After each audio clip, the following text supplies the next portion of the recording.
عمر فاروق رضی اللہ تعالیٰ عنہ سفر کر رہے تھے، ایک بوڑھے کو بھیک مانگتے دیکھا، اسے پہچان لیا، فرمایا تو فلانا فلانا یہودی نہیں؟ یہودی۔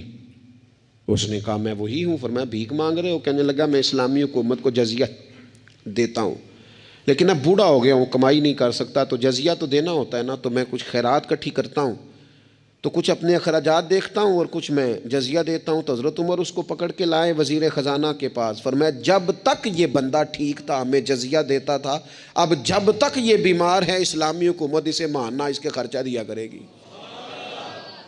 یہ امت تو دینے والی ہے، اس کو ماہانہ خرچ ہم دیں گے۔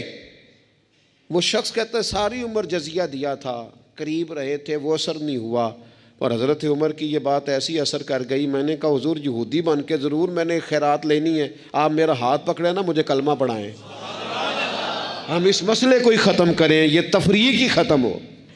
امت تو دیتی ہے، امت تو بانٹتی ہے، امت کے اندر تو جذبہ ہوتا ہے۔ ایک پیشہ برا ہے جوانوں، یاد رکھنا، ایک پیشہ